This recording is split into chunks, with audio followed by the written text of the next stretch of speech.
Quand on pense à Gojo, on pense forcément à sa puissance. Il est au sommet. Quand on est au sommet, on fait ce qu'on veut. Gojo est l'homme le plus libre du monde, celui qui fait ce qu'il veut, quand il veut et surtout, comme il veut. Il est celui qui défie les plus hautes instances sans aucune pression, qui change les règles selon sa propre vision. Le problème, c'est qu'en réalité, il est prisonnier. Derrière cette façade de liberté se cache un homme enchaîné par son propre destin. Vous vous rendez compte?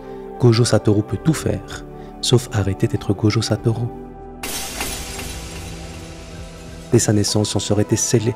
Il n'a jamais eu le choix. À peine né, il était déjà condamné à devenir l'équivalent d'un dieu.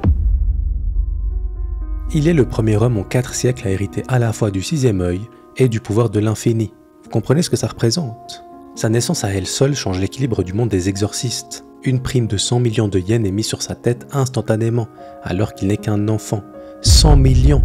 On est dans One Piece ou... Il faut se rendre compte que tous ceux qui approchent Gojo sont soit des proches voulant le modeler à un idéal, soit des menaces. C'est un enfer pour un enfant.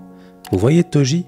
Bien sûr que vous voyez qui est Toji, ce tueur légendaire, cet homme sans aucune énergie occulte, lui permettant de tromper tous les exorcistes. Eh bien Gojo, il le remarque. Il se retourne et le regarde droit dans les yeux. Toji lui-même l'avoue, c'est la première fois que quelqu'un détecte sa présence. À 4 ans, Gojo possède déjà une perception qui dépasse l'entendement. Il n'est pas un enfant qui découvre ses pouvoirs, c'est déjà un monstre. C'est exactement ça qui va le condamner à la solitude. Comment un gamin peut-il grandir normalement quand il voit et comprend des choses que les adultes ne saisissent même pas eux-mêmes?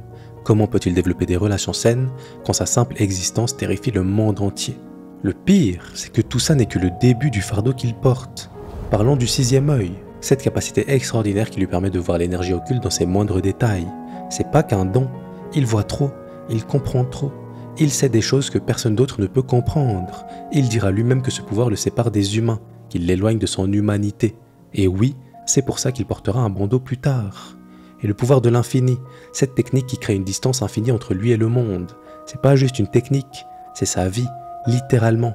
Physiquement, rien ne peut l'atteindre, mais émotionnellement, personne ne peut le comprendre. Ce qui va se passer à partir d'ici, c'est que Gojo développe une arrogance comme mécanisme de défense. Je suis le plus fort, donc je peux tout faire. Et ça, c'est très intéressant. Je vous pose la question, comment Gojo pourrait accepter sa solitude autrement qu'en la transformant en supériorité? Parce qu'au fond, il n'a pas tort. Mais cette arrogance cache une blessure profonde, celle de l'enfant qui n'a jamais pu être un enfant. C'est là qu'il rencontre Geto, et ça va tout changer. Pour la première fois de sa vie, il trouve un égal, quelqu'un d'assez fort pour comprendre une partie de son fardeau, quelqu'un avec qui il peut enfin baisser sa garde. Vous comprenez le soulagement que ça représente? Après des années de solitude, il trouve enfin quelqu'un qui peut marcher à ses côtés, quelqu'un qui comprend ce que c'est d'être spécial et avec qui il peut être presque normal. Car oui, il n'est pas encore tout à fait lui-même. Mais ça, vous allez le comprendre un peu plus tard. Une mission arrive, très spéciale. Oui, je sais que vous savez, la mission qui va transformer Gojo à jamais, le moment où l'enfant prodige deviendra véritablement un dieu. Jusqu'à Riko, Gojo n'avait jamais vraiment protégé quelqu'un de faible. Riko, c'est juste une collégienne normale, une fille qu'il doit protéger mais qui va mourir pour perpétuer un système qu'il ne comprend même pas. Pour vous la faire simple, elle est l'hôte désignée de Maître Tengen. Tengen, c'est un être immortel, une sorte de pilier du monde occulte. Il ne combat pas, mais il maintient la barrière qui protège le Japon des malédictions. Le problème, c'est que pour rester stable, Tengen doit fusionner tous les 500 ans avec un autre compatible. Et cette fois, c'est Riko. Elle est condamnée à perdre son identité. Tout ça pour un système qu'elle ne comprend pas et que personne n'ose remettre en question.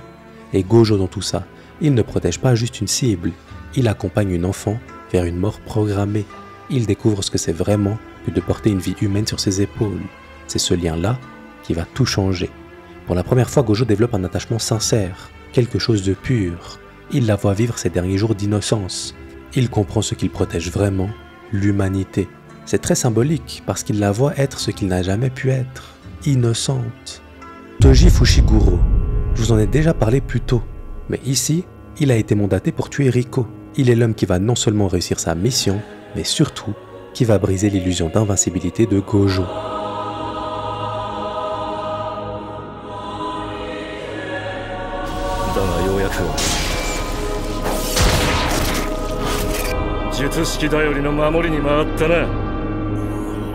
Vous vous rendez compte de ce qui se passe dans cette scène? Gojo, pour la première fois de sa vie, il comprend qu'il peut mourir, que sa force n'est pas absolue. Et puis, il se réveille. Il accède enfin à la maîtrise totale de ses pouvoirs. Il découvre la technique inversée et son sort violet. tout l'arsenal qui va faire de lui le plus fort. C'est ici qu'il prononce une phrase terrifiante. « Dans les cieux et sur la terre, je suis seul à faire autorité. » Cette phrase est une prophétie, c'est l'acceptation de son destin. Gojo vient de comprendre qu'il est le seul au sommet, définitivement. Mais ce n'est pas tout. Cette phrase est une citation bouddhiste attribuée à Bouddha. Ce que ça veut dire, c'est qu'à travers celle-ci, l'auteur vous le dit lui-même. Gojo s'est élevé au rang de Dieu. Regardez ce qui arrive directement à son humanité juste après ça. Quand il récupère le corps de Reiko, quand il voit ces gens applaudir sa mort, Gojo demande à Geto s'il devrait les tuer. Tous, sans exception. Vous imaginez? L'homme qui vient de découvrir l'innocence envisage froidement un génocide, parce qu'il a dépassé l'humanité.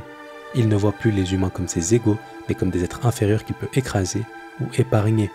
Le plus tragique, c'est que Geto refuse. Geto lui rappelle qu'il doit y avoir un sens à leur action. C'est tragique parce qu'on connaît le paradoxe qui s'ensuit. Celui qui veut tuer deviendra le mentor, là où celui qui parle de sens deviendra le mal. Cette expérience creuse un fossé définitif entre eux. Gojo a transcendé l'humanité, là où Geto reste attaché à l'idée de morale. Ils ne peuvent plus se comprendre. C'est pour ça que Gojo ne pourra jamais le sauver, parce qu'il ne comprend plus ce que c'est que d'être humain. Il ne peut plus se mettre à la place de quelqu'un qui doute, qui cherche un sens à sa vie. Et ça, c'est un vrai problème, parce que jusqu'ici, il était la seule personne qui reliait Gojo à son humanité. Le fait qu'il disparaisse, c'est une rupture définitive. Ce sera encore plus marqué plus tard, notamment quand Gojo tuera symboliquement Geto.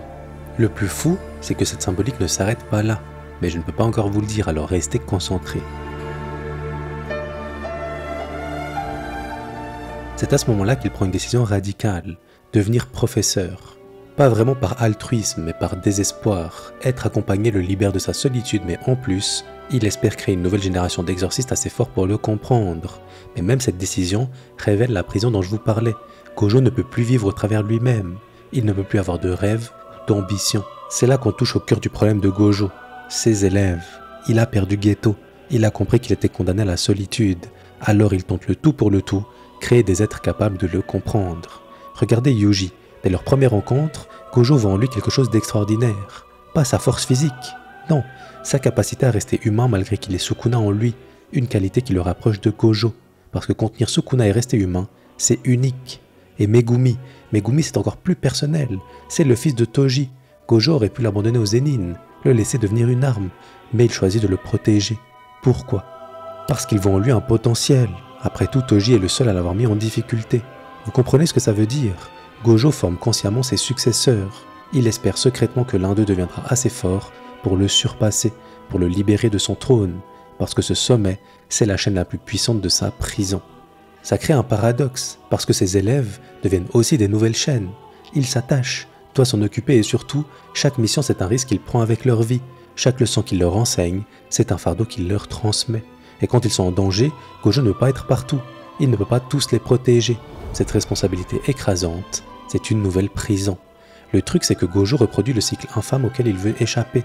Il crée une nouvelle génération d'exorcistes exceptionnels pour porter le fardeau à sa place et s'en échapper. Yuji avec Sukuna, Megumi avec sa technique légendaire, on peut même citer Yuta avec Rika. Il essaye de leur enseigner ce qu'il n'a jamais appris, comment rester humain malgré la puissance. Mais au fond, il sait que c'est impossible. Déjà, personne ne pourra jamais comprendre l'étendue de son pouvoir, mais en plus, ses élèves préférés finiront comme lui, seuls au sommet et surtout pris au piège dans un engrenage, parce que l'équilibre maintenu face aux créatures occultes, il faudra le tenir. C'est là que la tragédie atteint son sommet, avec Shibuya, l'incident qui va transformer la prison psychologique de Gojo en prison bien réelle. Kenjaku comprend quelque chose que personne d'autre n'avait saisi avant lui. On ne peut pas battre Gojo par la force, il faut l'accepter. Par contre, on peut exploiter la seule chose qui lui reste d'humain. Il utilise le corps de Geto contre lui, c'est une dinguerie. Il ressuscite l'homme que Gojo a dû tuer, le seul homme qu'il n'a jamais cessé d'aimer. Quand Gojo voit Geto dans cette station de métro, pour la première fois depuis des années, l'homme le plus rationnel du monde perd sa lucidité. Une petite seconde, une seule seconde de faiblesse humaine, et c'était suffisant pour l'enfermer dans une véritable prison cette fois. L'ironie, l'homme qui protège l'humanité est tombé dans le piège de sa propre humanité. Une seule faille, l'amour qu'il porte encore à son ami mort. C'est ça la symbolique dont je vous parlais précédemment. Même si ce n'est pas vraiment Geto, il est par son apparence lié encore une fois ici à la prison de Gojo. Le royaume prisonnier, le vide absolu. Là où le temps ne passe pas, le parfait opposé de son pouvoir, l'infini. 19 jours dans le monde réel, mais une éternité pour lui.